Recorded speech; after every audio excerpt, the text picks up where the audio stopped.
Welcome to the DIY Writer Show with the mild-mannered, slightly heroic host, Jeff Bacon. Hey, this is Jeff Bacon with the DIY Writer Podcast, and I'm sitting here with Kayelle Allen. How you doing? I am awesome. If I was better, I'd be two people. You'd be two people.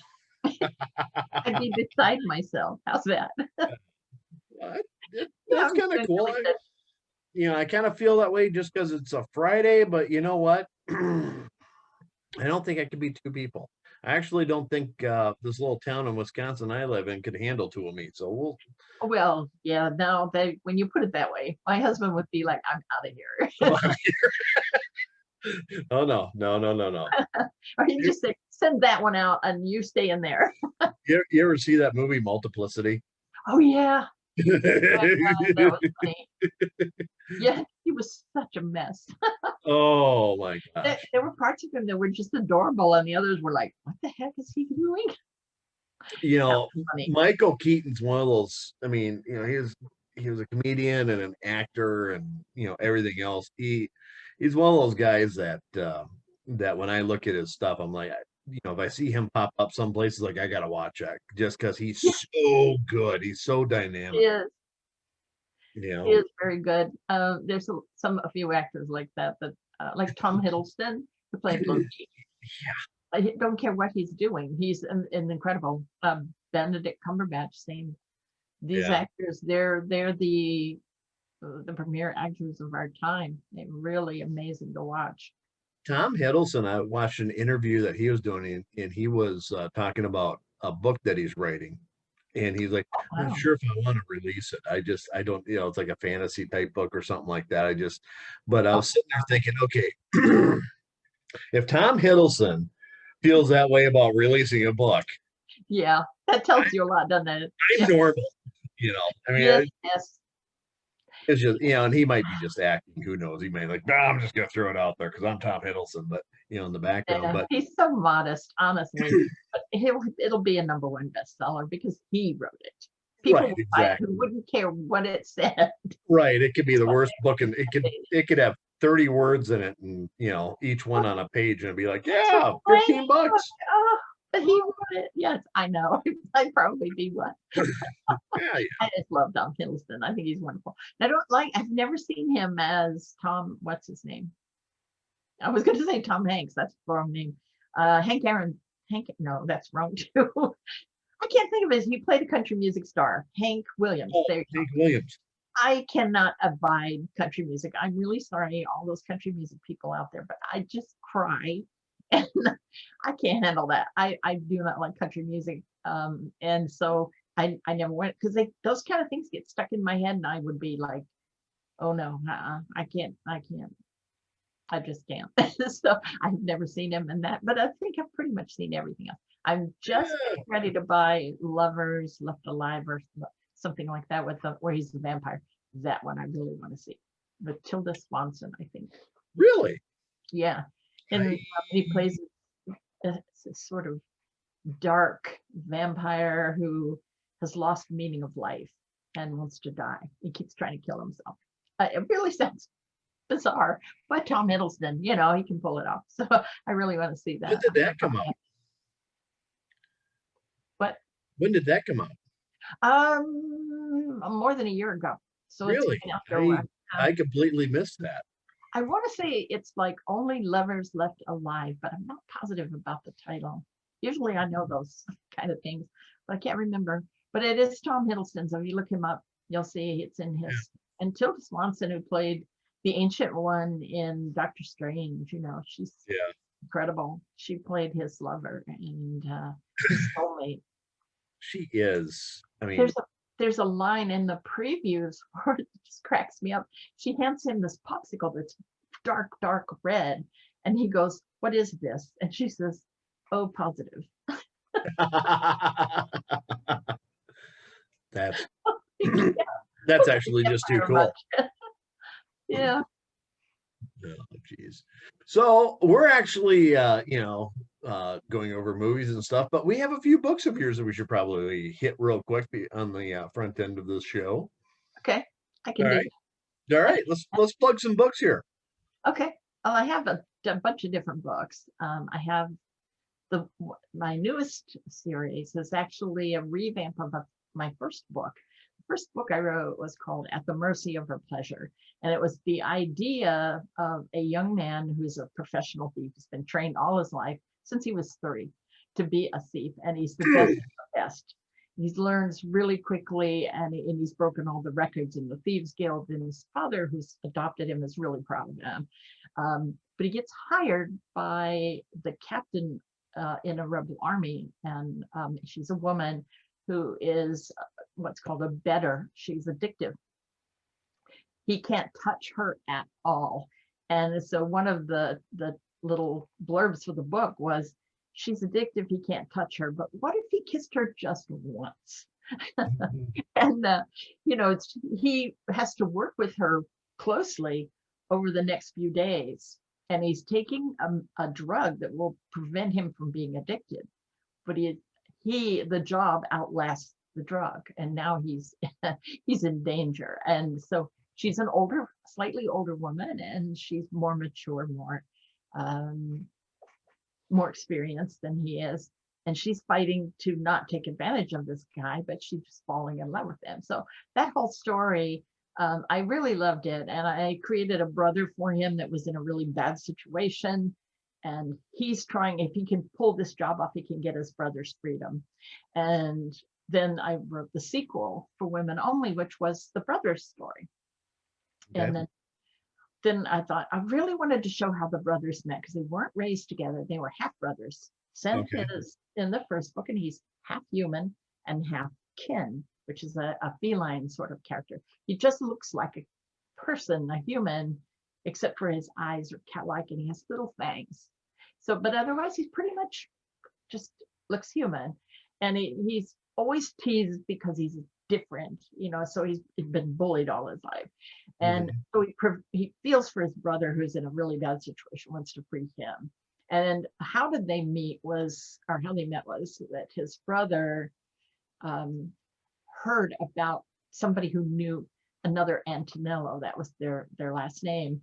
And when he says, yeah, I think his name is Sen, and Kith had his brother, who when he was born was supposedly taken off and killed because he was an abomination to the kin. He was a half-breed, and his mother disappeared looking for him, and he never knew what happened to his mother, and he ended up a slave because of his brother. So when he finds out that his brother is still alive, he wants it revenge. And so I wrote the story called Bro, which was how they met and actually became close brothers. And it's really a little bit funny. I have a lot of humor in my books. Mm-hmm. And but I always wondered, well, why did he get adopted? Why did this guy, he's an immortal, he is an enhanced human who's immortal.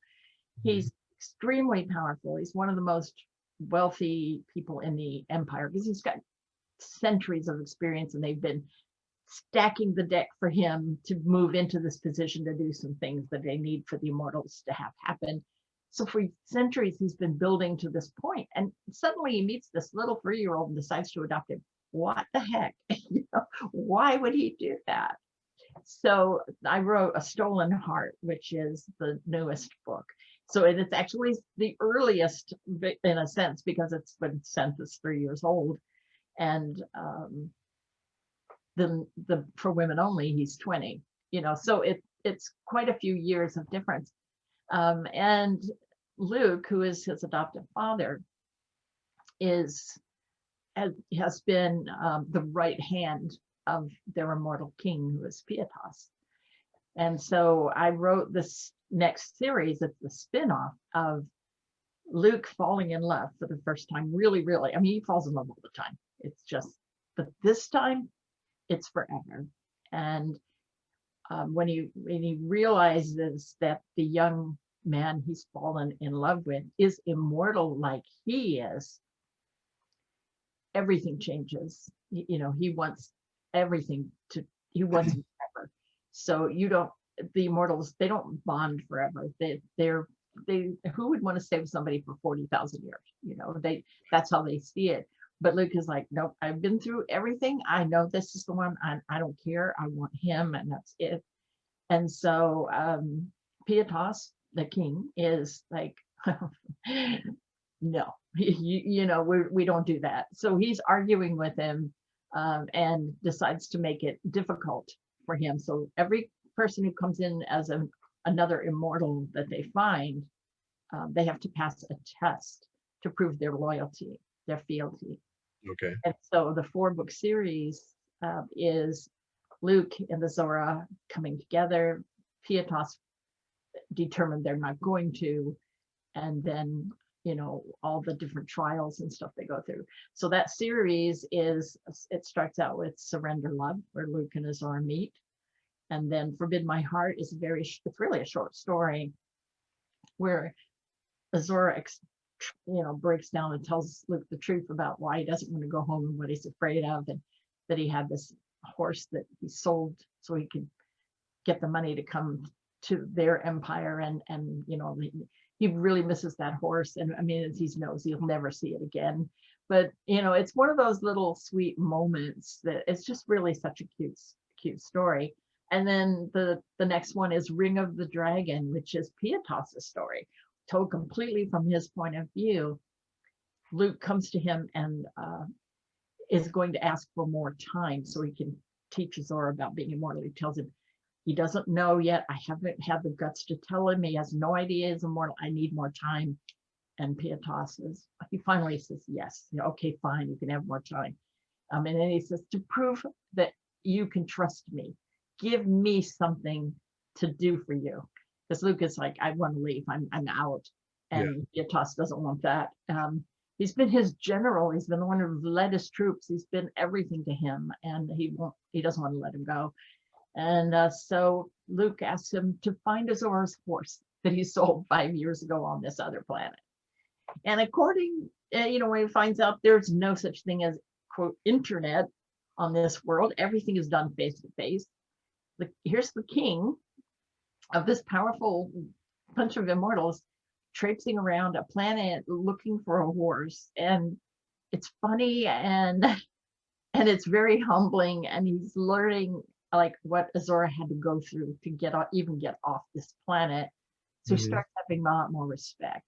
And I don't want to spoil this story, but that one is all done. It's ready to go. And then Surrender. It was called Surrender Trust. I had Surrender Love and Surrender Trust.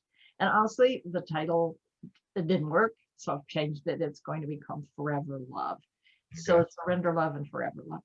And in that one, Zora has to pass the test.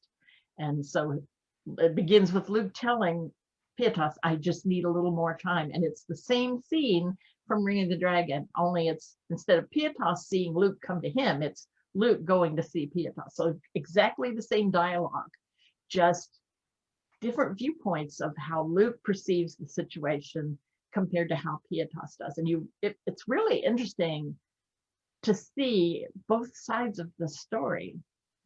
And it takes a lot of skill to follow the same beats and do the same things without what do you want to say?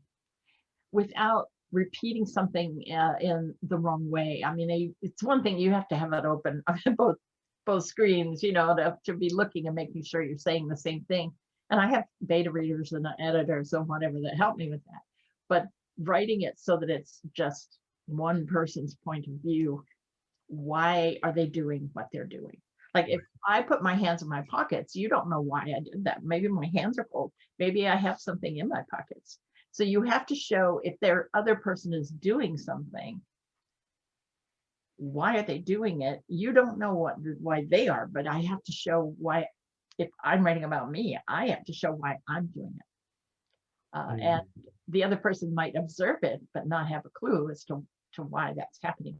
So really let me show the interior thoughts and actions of each character.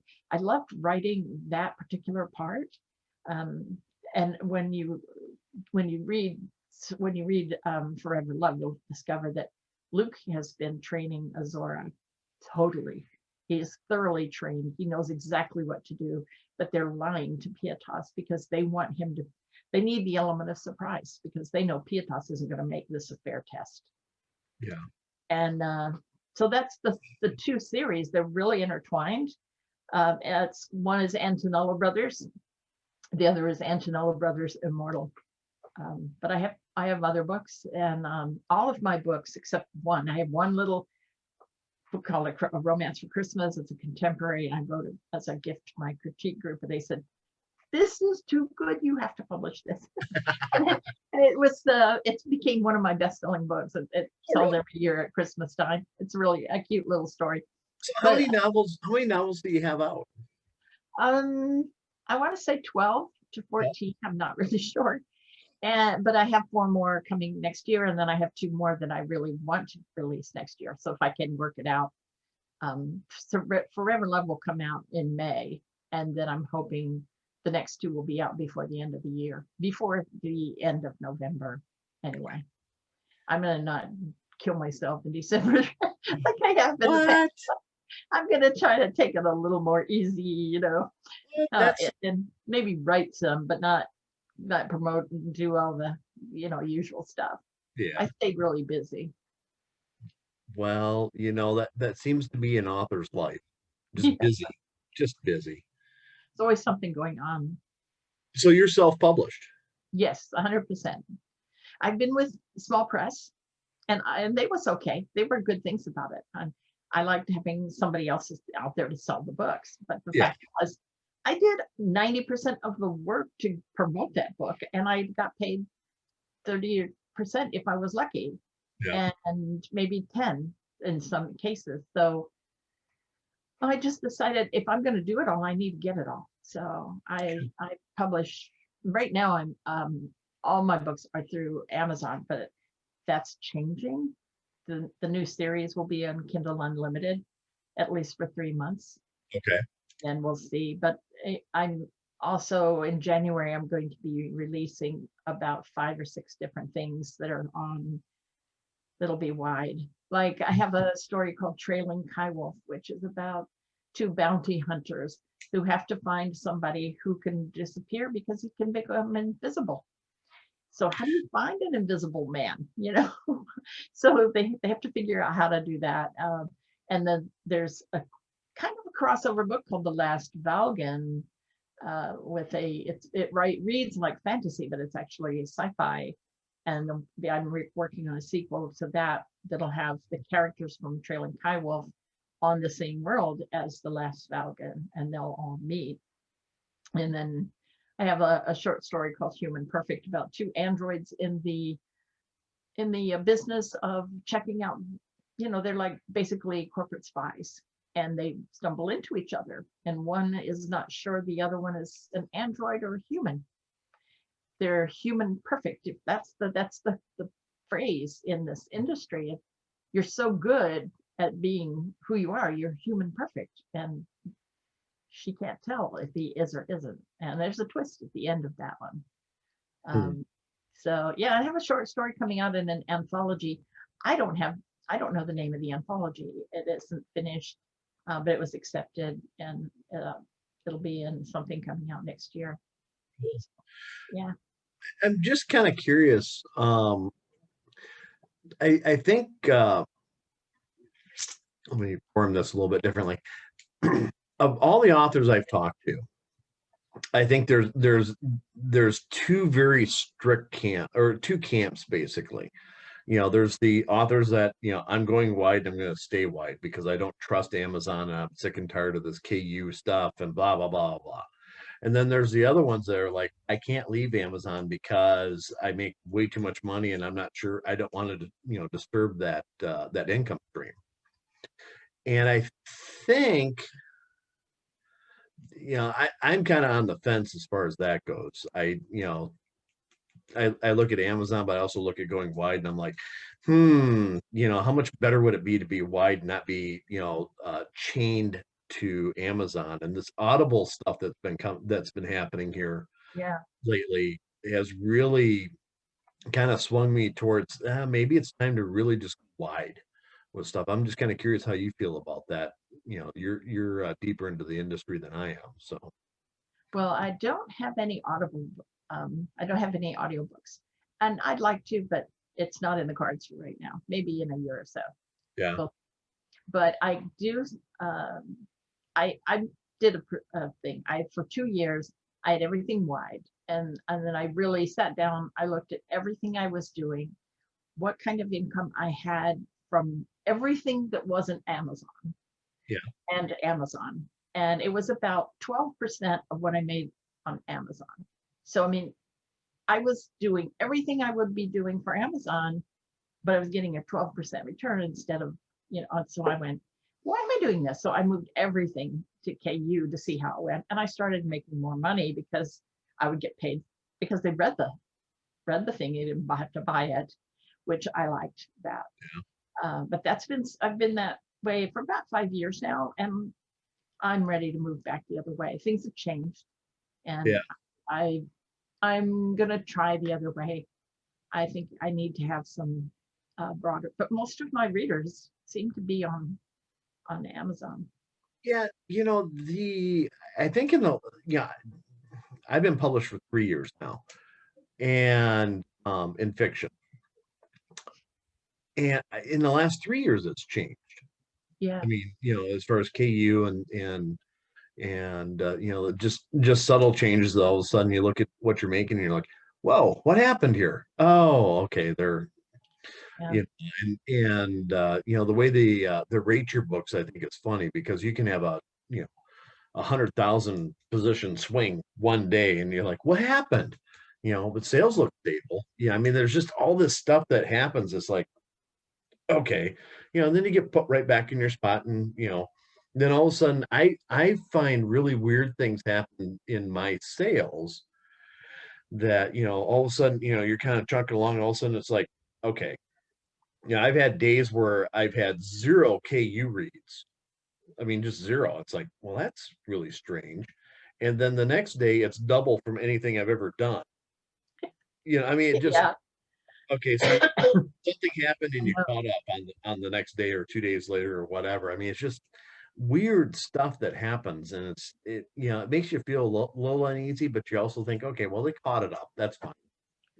Whatever. What's weird is you look at sales and you see these little things, and then you go like, way up there, and you go back, well, what the heck did I do on that day? And there's nothing. You can't find any reason. There's no correlation. Like, oh, I ran the such and such ad that day. No, it was Tuesday. I don't know. I have no idea what it was. It's really frustrating because you want to be able to do that again. It's like, oh yeah. Well, and then with Audible, I made the mistake of putting one book on Audible, and it was I went in, I paid for the recordings and everything, so I'm not doing a revenue share, but I'm in the 7-year contract, which I can get out of. I mean, that's fine.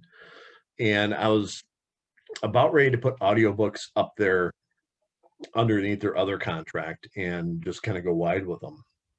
And when they started pulling the return policy, it's like, I'm just going to hold off on this and just wait. And the problem I have with that is that, okay, so if they start that kind of stuff with Audible, what else are they going to do? And that's where I really started thinking, okay, Amazon may be too big to deal with at this point, because they've made a lot of changes in the last 3 years that weren't necessarily to my advantage.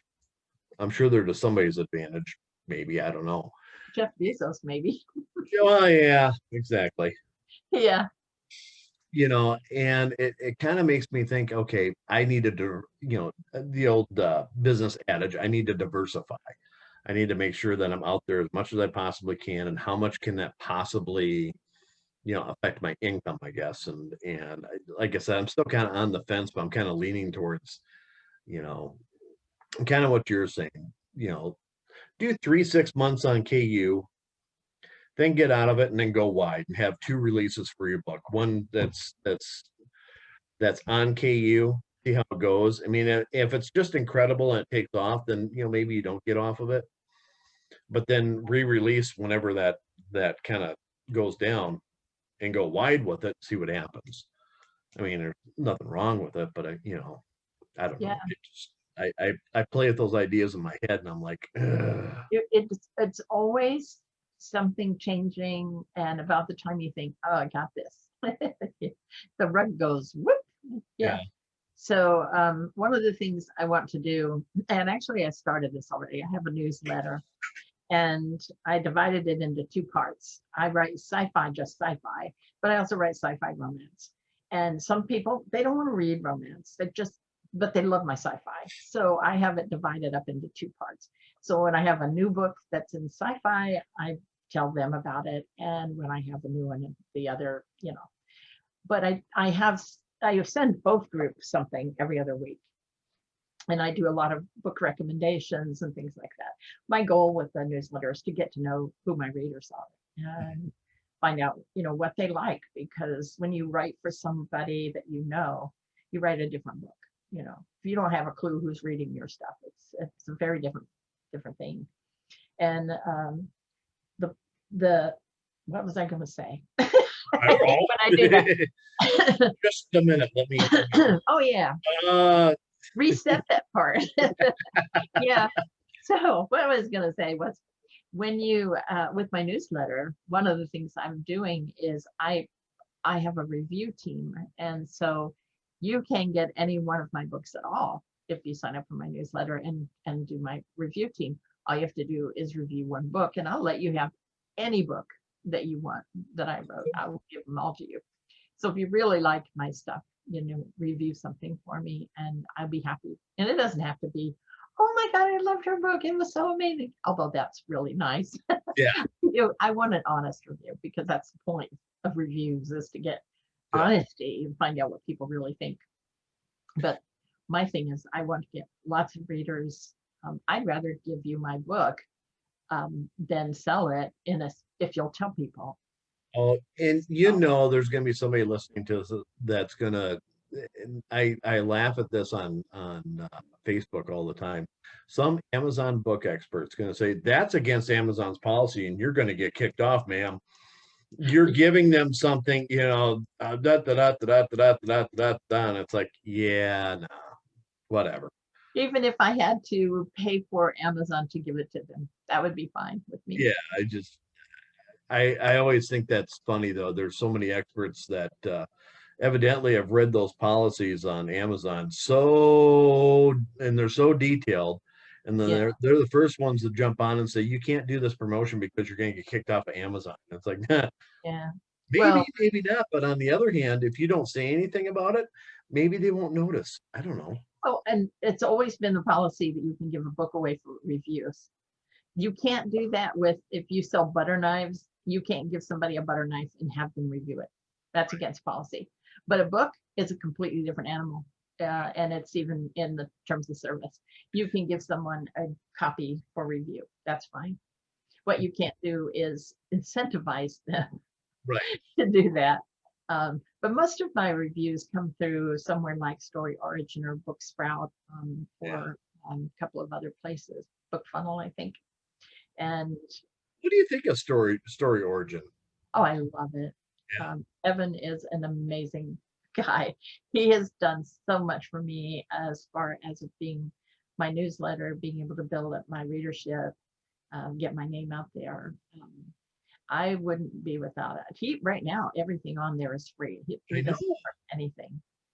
And I'm just figuring, when he finally decides, okay, here's how much it's going to cost. I'm not, please don't listen to this part, Evan. I will pay whatever he says because I really love that. I use almost every single feature on Story Origin, including the tracking. I'm writing a book now, and I go enter my daily word count so I can see what percentage I'm in. Helps me track, like where am I in the plot? I plot my books. I don't write by the seat of my pants like a lot of people. I can't figure out why he isn't charging for it now. He says he wants to make sure it's as good as he can make it, but honestly, it's amazing. That's why you have release schedules and everything else. I just don't get it. I know a lot of people that use it, and a lot of people have been very successful in using it. And it's like, okay, it's been out for what, 2-3 years. I mean, it's been out for Couple of years, yeah. a good amount of time. And it's like, And he just makes more and more improvements too. and he keeps on doing all this. Like, I don't know, if he's making any money on it some other way that I don't understand, but it's like, you can't keep doing this and not make some sort of money Yeah, somewhere. yeah. He's But, probably, I'm sure he's independently wealthy. Yeah, that's oh, maybe that's it. Maybe. yes, that might be it. But honestly, I really love the program. I use it for, I've gone there every single day. I do at least 3 events of my own every month. And I've been doing that for close to a year. Yeah. So it helps me. I don't do what most people do, I don't think, because I never was getting this. When I join a promo on there, I don't get an email from the person telling me thank you for joining, but I send one to every person who joins one of mine. And I tell them, here's my social media that I use the most, it's Twitter and Facebook. Mhm. This is what I use. Tell me what yours is. I'll follow you. And, and then I go follow and I add them to my, especially if it's a sci-fi author, I add them to my Twitter list for sci-fi. And then I will see what they have and probably retweet some of their things. So it gives me a chance to interface with other authors, because it's important to me to always do that to promote other authors. Sure. You can't write fast enough for people to read only your stuff. So you might as well help them find good authors. So I do that all the time. And then I also I record the email and which group they joined, which promo they joined, so that I can later, if I do something and I see they really rock that one thing, they had, 400, they said 400 people clicks to the whatever, I'll tell them, hey, I've got this new promotion going if you're interested, and they usually join. So it helps me to make sure I have the people who are doing the most. If there's no shares from them, and you can see it easily on the info page for each event. If they've never sent anybody, then I certainly won't invite them again. Well, that's a thing that I think is really funny. Like, if you do a newsletter swap with somebody, subscribe to the newsletter. If you're not in Story Origin, because then you actually get to see whether or not they actually share it. Because there's a lot of people out there that you'll share that you'll go ahead and send out something for them. It's like, okay, when are you sending this out? And then they give you a date and you never see your stuff pop up on their newsletter. It's like, yeah, won't do that again. Story Origin, on the other hand, tracks all that stuff so you can see. I mean, it does a pretty good job. There's a place to put like I use MailerLite for mine. Yeah. And they have what they call the archive link. And you take that archive link out of the reports section, and there's a place to put it in Story Origin, so that anybody who wants to can go look at that newsletter and see whether they were in it or not. Right. So that is really nice. Plus, they also track how many clicks, because you have a unique URL. And when you share with that URL, every click that they make, it shows. So it's a great way. I don't really like to do newsletter swaps where it's like on Facebook, hey, I've got a thing coming out on the whatever, anybody want to swap? I don't really do that. There's no way, there's no accountability. There's no accountability. And the other thing that I hate about Facebook at this point is that you don't know what your reach is. Yeah. You really can't tell unless you're paying for it. You can't just send out something to a big group and know that it's getting to the people that you want it to get to. I mean, unless you're targeting with ads, and it's just their way of funneling money into their system. But yeah, even if you have a big author, page, and you've got, 15-20,000 people in there, you're only going to hit a couple hundred with your post. Yeah, that's such a tiny percentage unless you pay for it. Facebook is like all about the money. Yeah, you have to pay for everything. I have just started a Facebook group for myself as an author. I've never had one. I have had a page. I do have a couple of Facebook groups. One is for a critique group, and then one is for another marketing group, and so on. But this one I've actually started 2 this year. One is called Kayelle's Immortal Kingdom, and it's only for people who go through a certain thing of my newsletter. It's like you have to have gone through this. I just rolled it out recently. You become a citizen of the empire, in the Tarthian Empire, by doing this, enrolling in this, and you get like 6 different messages from the Empress herself. It's really me, because Wi-Fi between here and the Tarthian Empire is ridiculous. but it's from her, and it's all in her voice, and like from the stories. And she even threatens somebody in there, like, and don't think that you will get away with this because so it's like that's her. And then you get, if you go on and become an immortal, you get messages from her brother Pietas, and he talks to you the same way he would talk to anybody in the books, and he's very interesting. So that whole thing is, that one particular group is only for immortals, people who've gone through that particular thing. And I don't have any in it yet because I just rolled this out. So I'm really interested. I expect it to be extremely small, but those people will be the really rabid fans who are like, I want to see more. I give them all kinds of details in that rollout that it's never in any books anywhere. So if they like the stories and they want to know more about these characters, that's what you want to do. And then the other one is just a public group for anybody who wants to join, who loves sci-fi. I will have guest authors now and then, but mostly it'll be me and just getting to know people, doing some games and things like that. And I have an assistant to help me put that all together and keep it going and keep me organized. I am very, very organized, but I'm also very busy, and I forget things. So she's my, okay, it's Tuesday, we need to do this. And that's nice. That's called Kayelle's Keepers.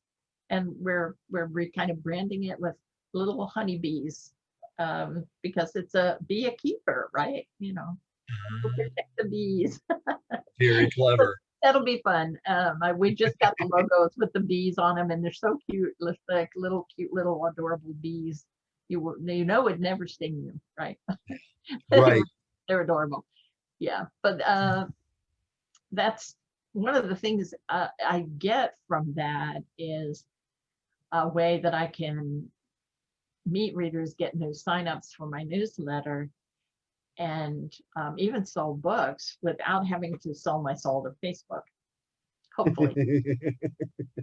Oh, Facebook will get your soul at some point They in time. probably got part of it at least in hot somewhere. Those guys.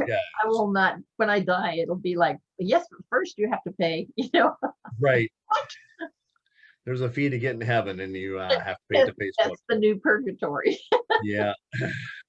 And then you have to do your task for Amazon. Yeah. Oh yeah. And we used to joke, I'm from Atlanta area, and if you die when you're on your way to heaven, you have to go through Atlanta. No. For everybody, that's it. You got to go through Atlanta first, so you might as well just move here. It saves you some time. I've been here for 30-something years, so yeah, I'm ready. I think I've been to Atlanta. I think just probably about 70% of the flights that I take from Wisconsin end up in Atlanta. Yeah. And then I'm running across to another terminal to jump on something, And it's huge. Oh my gosh. Biggest and busiest airport in the world. It really is insane. And they've just expanded it not too long ago. If I have to go to the airport here, I take the train. We really aren't big on trains in the South, but the MARTA train, and Metropolitan Atlanta Rapid Transit Authority. I even know what it means. I've been here that long. So you take MARTA, and it goes right into the airport. Oh, and cool. You have places on the train to put your luggage. It's right with you, next to you. Mm-hmm. So it is the best thing ever. And if you're only gone for a day and you're coming back, you don't even have to pay for parking. Really? Overnight, it's cheap. It's like, I don't know, $5 or something. Mm. So if you're going to be gone for a couple of days, you park at the MARTA station and you take the train into the airport, come back the same way, and you're on your way. It's really nice. It's one of the best things. I think I've been to Atlanta 30 times. I think I've actually stepped out of the airport once. It's a great city. It really is. There's a lot of beautiful things to see. It is a very nice city. I just always kind of get a kick out of it every time I arrange a flight. It's like, oh, we're gonna go to Atlanta again. Here we go. Yeah. Atlanta and Dallas. Those are my two favorite places to Oh yeah, been there many stop times. and jump on another plane real quick. The only thing I remember from Dallas is back when I was in the military, and I stopped and went to the USO inside the airport, and it was the best USO ever. Yeah. Really, really nice. But that's all I remember about Dallas, because I think I only went through there a couple of times. But I grew up in Nevada, so going to boot camp in Florida, and then going to school for the military in Tennessee. You had to fly through Atlanta or Dallas to get home, and so I made some trips that way. I'm originally from South Dakota. One year I decided I had to stay behind for work, and I was just gonna fly. I'm just gonna fly back home. And so I picked up the only flight I could get that went into Aberdeen, South Dakota at the time. It went from Madison to Minneapolis to St. Louis to Sioux Falls to Aberdeen. Wow. So it's like, okay, whatever. And there happened to be a blizzard. And so from St. Louis to Sioux Falls, it was kind of a bumpy ride. And they canceled the flight from Sioux Falls to Aberdeen. So I ended up having to get a car and just drive. Oh. Yeah. So a 12-hour drive took me like 16 hours. And it was like, okay. Oh, wow. What a killer. I'm going to do this again. But, no, I don't blame you. And it really isn't that far. It's just. No, I mean, literally, I'm sorry, drive it in like 10 and a half hours in really good weather. Yeah, no problem. Yeah, oh God, it was horrible. Yeah, that's exhausting though. And you have to be aware every minute when you're in a snowstorm. Yep. I've literally driven in snow one time. Really? It was here. Yeah, it was a couple of years ago, 3 or 4 years ago. We had it for Atlanta. I mean, if we have a half inch of snow, everything stops. It all grinds to a halt because nobody knows what to do with it. That's white stuff. What do we do? It's coming from the sky. It freaks out. The sky is falling.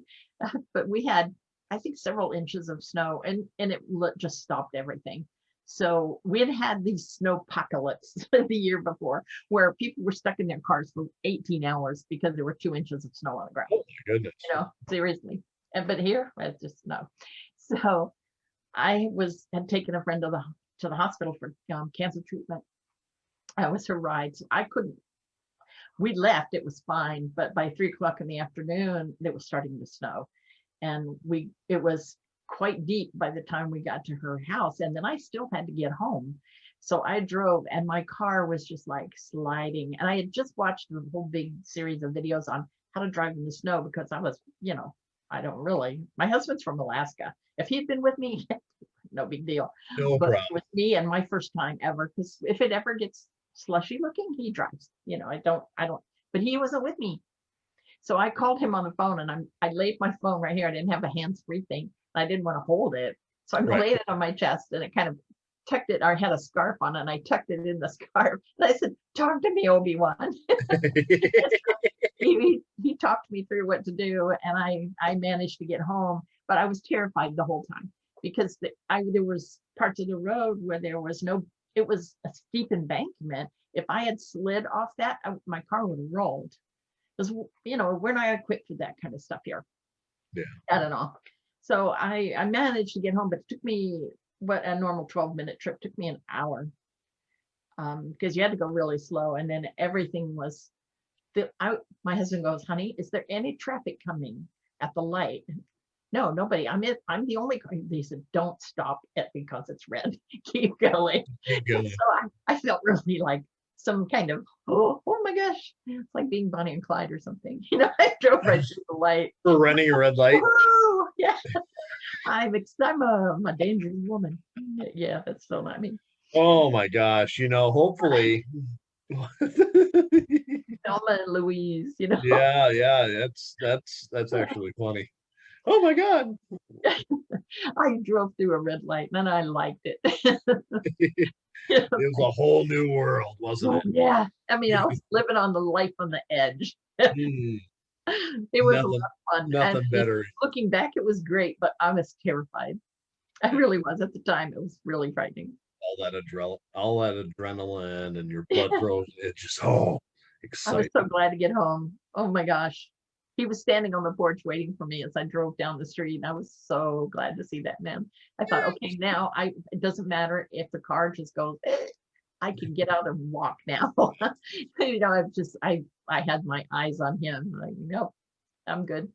I can't, there's my beacon.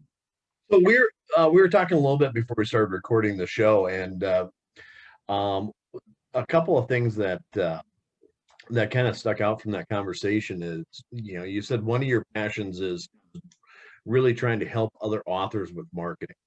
Yeah. And so you have that group that you a little Yeah. group that you set up and everything else. But do you want to talk about that a little bit? Yeah, that's marketing for romance writers. If you put that in Google, you will get us, marketing for romance writers. Our website is .org, marketingforromancewriters.org.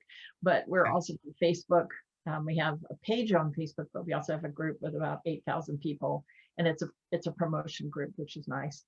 And then we have an IO group. We used to be on Yahoo, but Yahoo shut their groups down. And we're on IO, and it's like a forum where you can, like, you get an email from somebody that says, "Oh, I would love to promote your book. You know, we send out 4 million tweets a week, and all this stuff."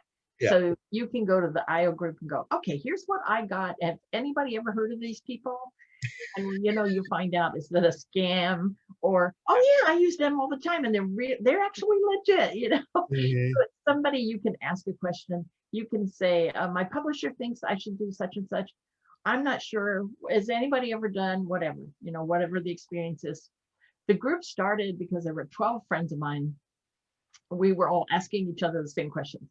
Facebook was brand new. Twitter hadn't been invented. When then Pinterest came along, I mean, it was really beginning of all of the indie movement as well. Sure. And back then it was, what's an ebook? Nobody had a clue what that meant. And then Kindle came along, and that was the end of the questions. Everybody knew. But I started the group because we were asking each other the same things. I would get the same question from 3 different people. And I'm like, there's got to be an easier way to do this. So I made a Yahoo group, and everybody joined. And then we would ask a question to that group, and then anybody could answer. So we would all get the answer. And somebody goes, "Can I invite a friend?" I know this lady who really would benefit. So I say, "Oh, sure." And at the highlight with that group, I think it was like 1,800 people in it.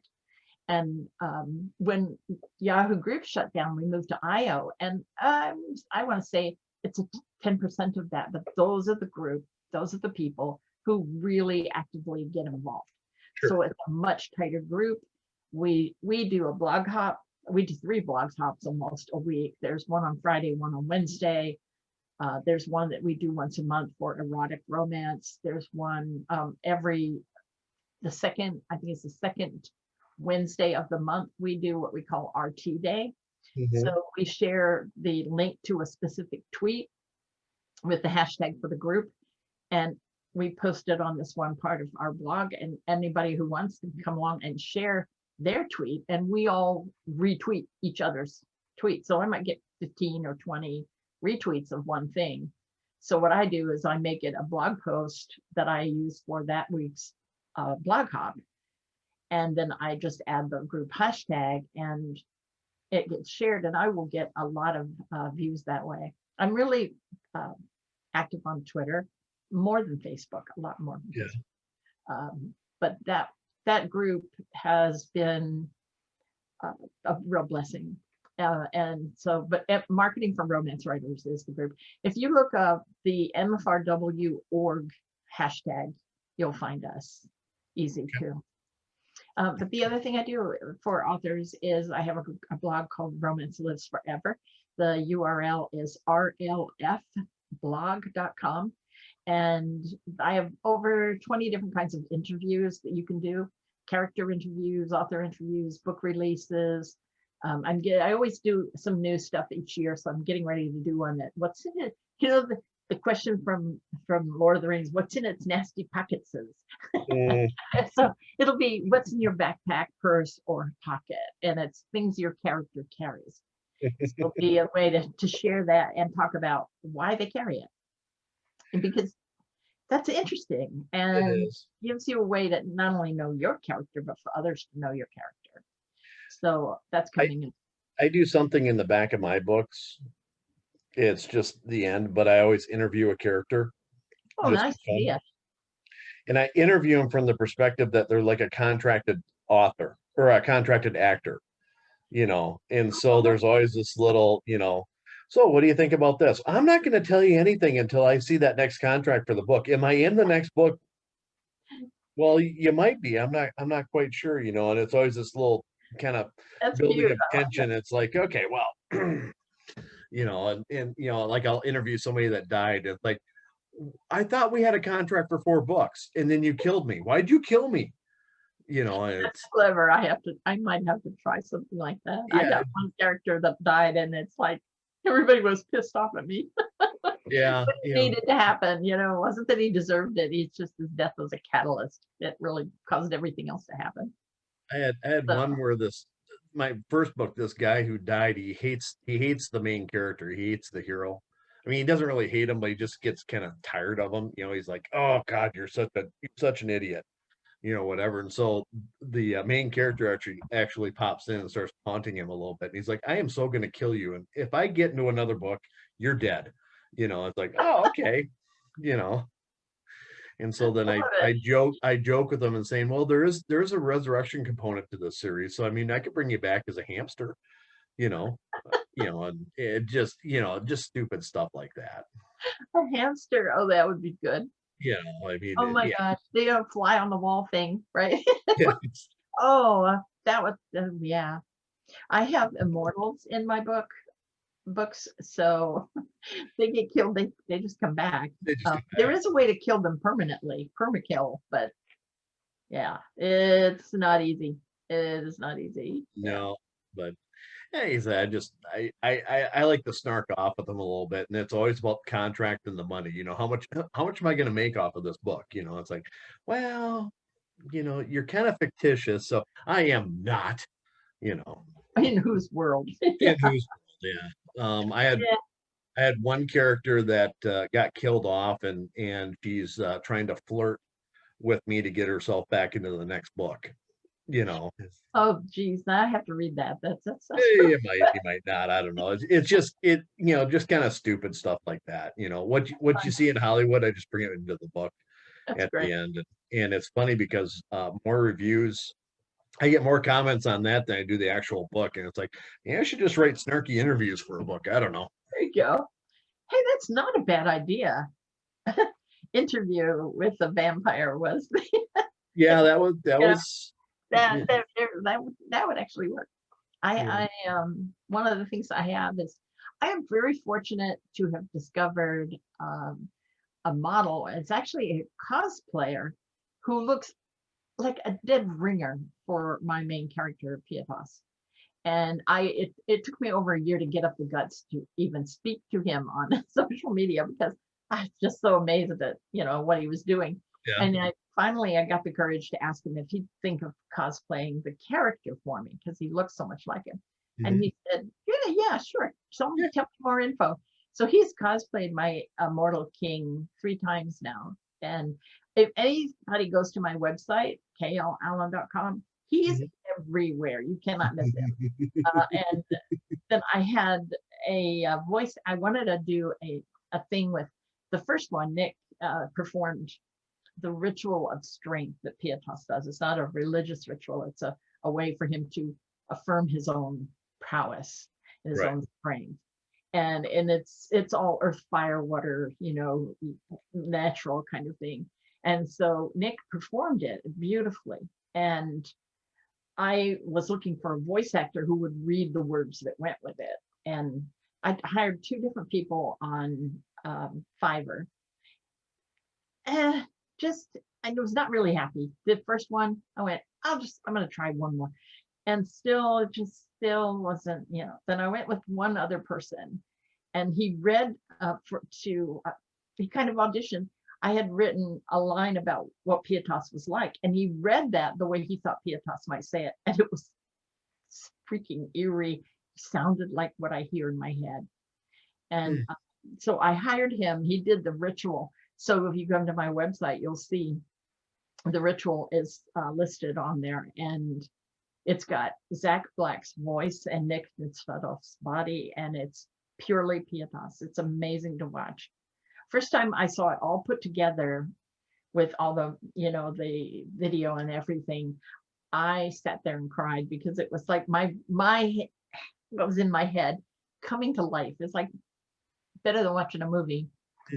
Well, maybe not better, because I would love for somebody to make a movie of the film, make a movie of the book. But yeah, it's just amazing. One of the best things I did, probably. And how many authors get a chance to do that, to have that kind of thing happen? It's just not many. And Nick is on banners all over the place, and he's like my representative. But Pietas is in. The only book he's not in is A Romance for Christmas, which is a contemporary little short story book thing that is a one-off, He's in every other book. He's a very important character. Gotta have that, though. Those one-offs. I don't know. I like to write different stuff every now and then. That's why I do short stories too. And it's like, just something. Can't always be about my world. It's got to, build something else just for fun. Yeah, everything I write is within my same universe.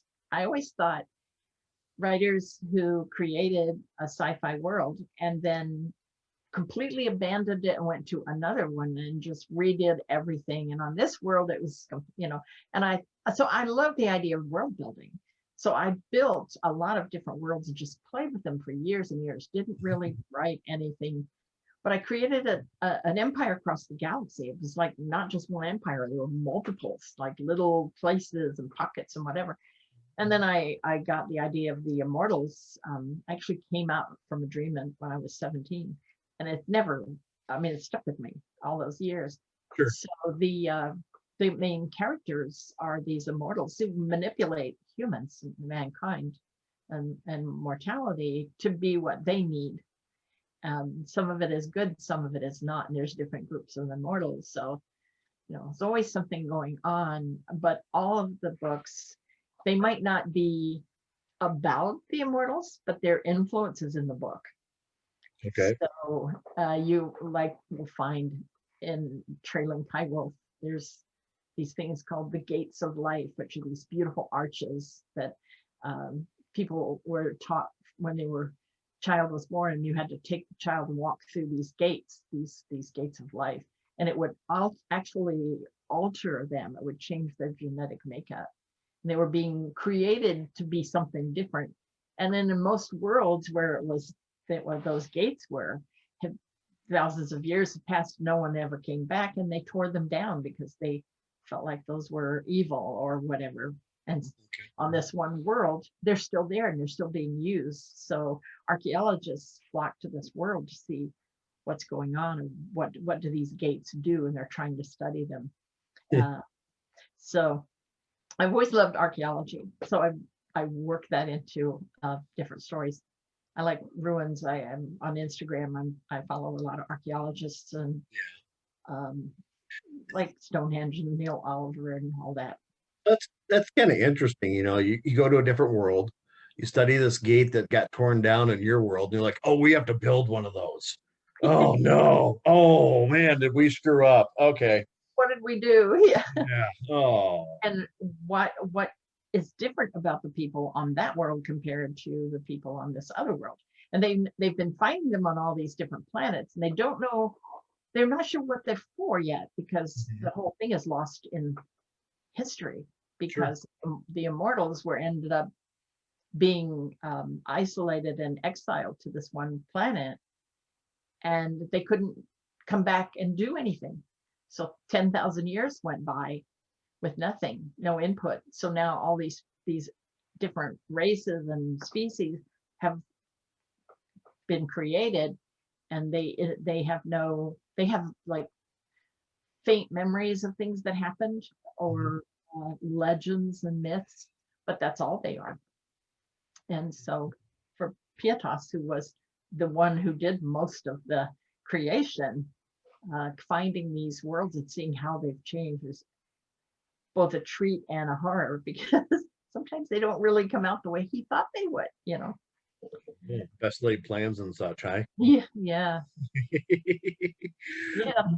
We're running up to an hour right now, so Wow. I kind of want to start wrapping this up a little bit, but I'd like to ask if there's anything you'd like to tell your readers or anybody listening to this about. Oh, please come and join my newsletter, because I would love to get to know you better, and that's one of the best ways that I can. I get replies to my newsletters, and I write back, and some of the people who write back, we have ended up becoming really good friends and have a lot in common, and it's been very fun. But go to my website. It's KayelleAllen.com. It's KayelleAllen. I have a lot of people who put the letters K and L and then Allen. They're like, I can't find anything. Yeah. Well, Kayelle, it's pronounced like that, but it's just so you know, all of your and actually on your website, you've got everything laid out really good on everywhere where you are, and everything that you're doing, and where your books are available at. But all those links will be in the program or the show description. Good. Oh, that's awesome. Yeah. So one of the things on the website, it says visit a world, and it's a tour. You go to all the different planets in the Tarthian Empire, and that's where a lot of the stories I write take place. I will eventually do tours for other empires as I build them, because I plan to do that. I was actually looking at your website, and usually I have to kind of dig and find you in different places. I'm like, oh, cool. I love her. She did it. She's got it all laid out here. That's wonderful. That was the idea. Make it easy for people to find out what they need to know. What a novel concept. Yeah, how about that? Yeah. I have a contact page, and but when you go to any page of my blog, for example, it's on the right hand side. It says who I am. Here's how you can. I even have a phone number on there. It's not my cell phone.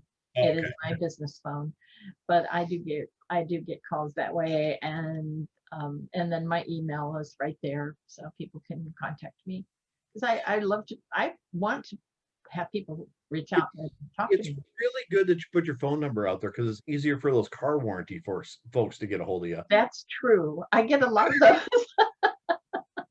We're trying to reach the car owner. This is an urgent click. Yeah.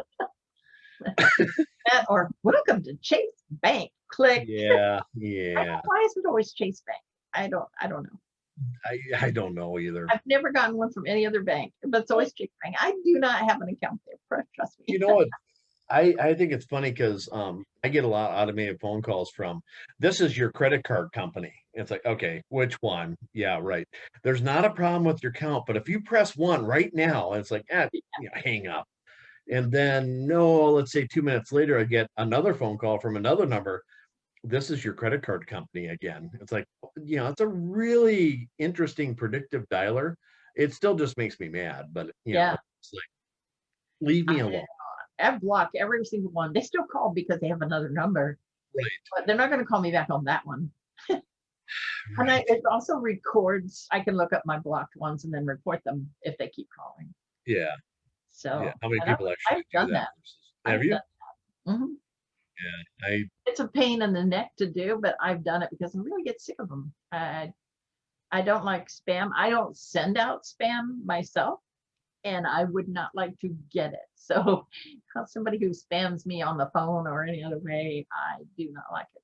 So I don't treat others that way. That's the one thing I really love about using MailerLite and newsletters is, these people actually have to sign up and then for my newsletter, and then they have to click a link saying, yeah, I really want your newsletter. Okay, cool. Or are they signed up through, some like Story Origin or something? I mean, but they made the conscious effort to actually sign up for it. Yeah, I love that. I love that too. And then all of a sudden somebody reports me as spam. It's like, hey. Yeah. I had Wait. somebody sign up, report me as spam, and then sign up again and report me as spam again. I was like, what do you just have to get out to get me? I mean, what's the story? So I What did I do to you? Just unsubscribe.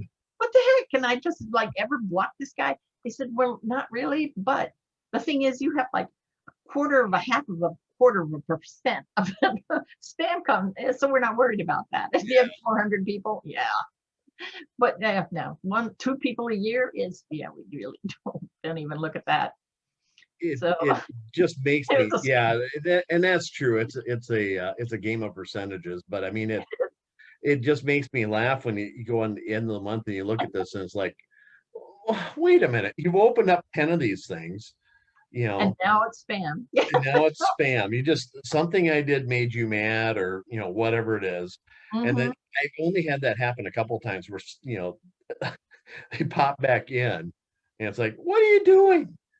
Yeah, Yeah. you wanted the free stuff. I'm sorry. That's what it was. Oh yeah, but when you sign up on my website or with Story Origin, you get your book, but you get an email from me and it says, look, I really want you to read this story, but if you don't ever want anything else, you just wanted the book, click here, you'll still get the book, but I will never contact you again.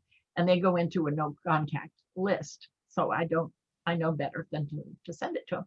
Yeah. But if they do want it, then they get a few days later, they get another email from me with another goodie in it. So I have like a whole different string of things that I send them, about 5 or 6 things. And then they can sign up for something else. I didn't think about putting that into an automation, but that might, I'll have to think about that. That's a good idea. Yeah, it does. It makes it so people can leave.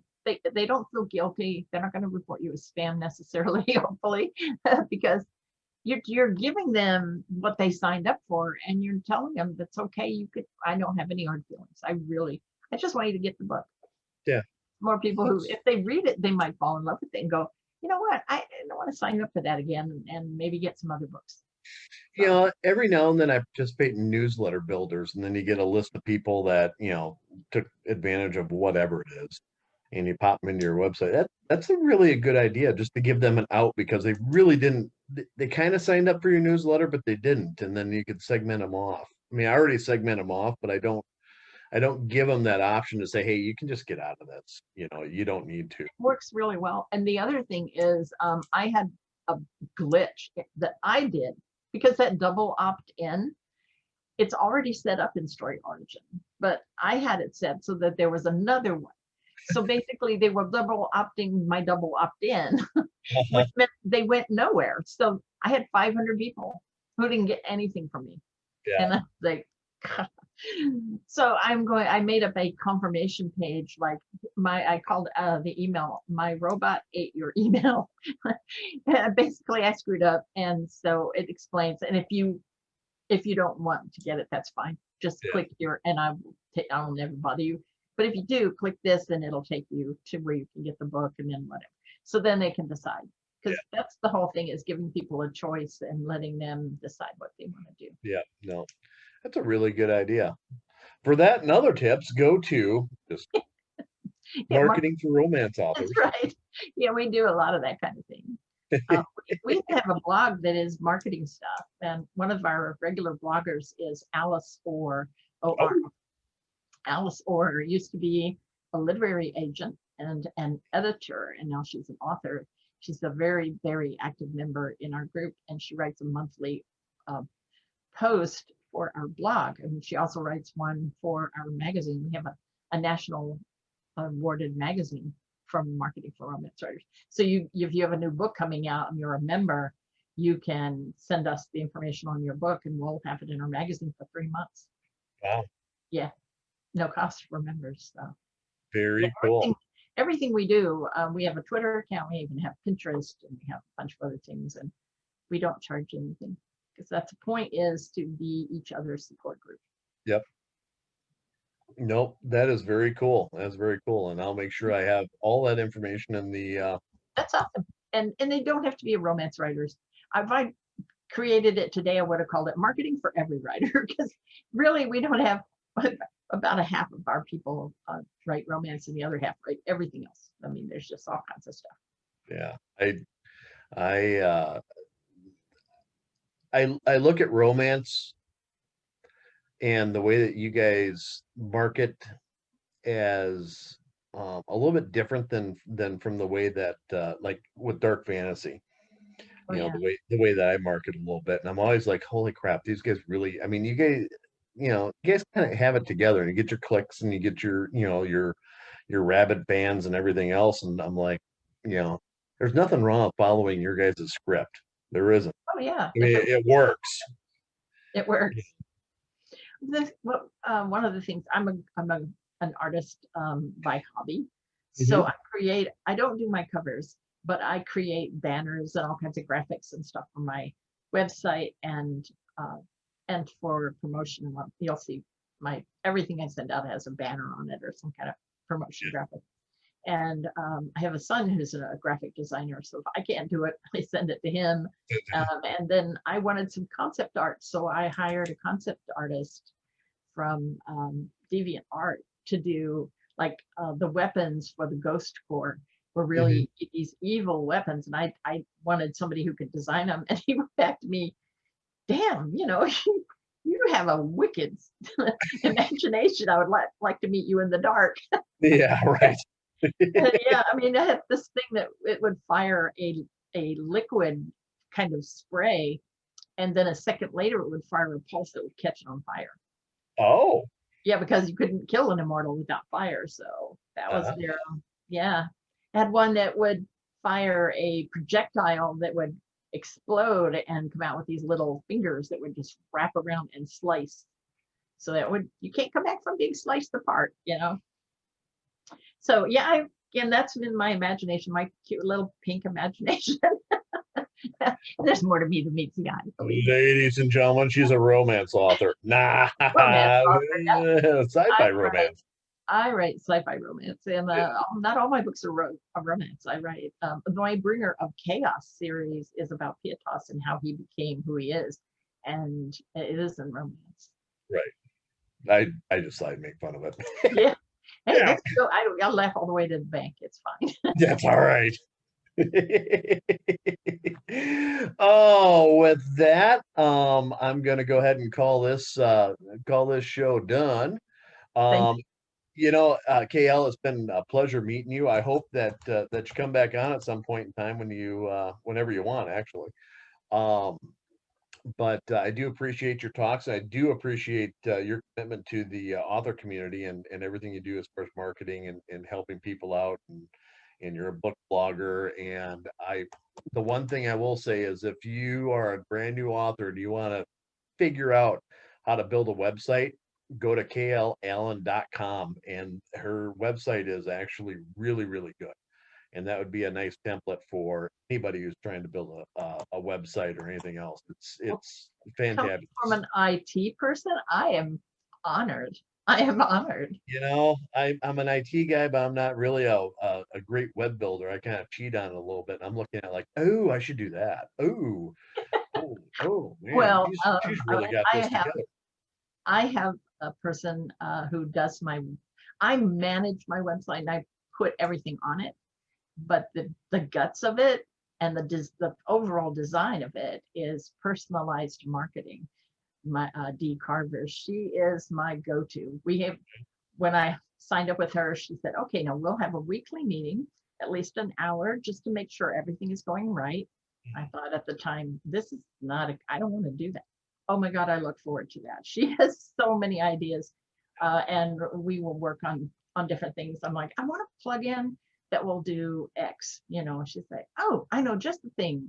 So she's really good. She has a master's in business administration. She's cool. Really, and she's a writer. So yeah, if you ever want a person to hire, I will give you her name and number. She's great. That'd be cool. Actually, if you send me your information, I'll plug it a little bit. Oh, sure. Just for kicks and giggles. Yeah.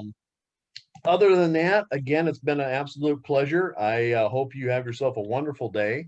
Thank This is Jeff Bacon with the DIY Writer Podcast, asking you whatever app you happen to be listening this to, please follow me.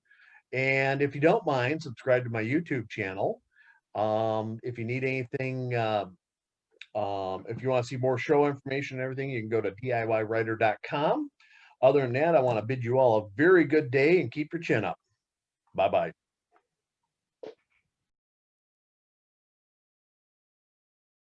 Please hit the subscribe button. I get a bonus for every subscriber, and I only need 1,506 more to become a full-time paid employee. Help me, please.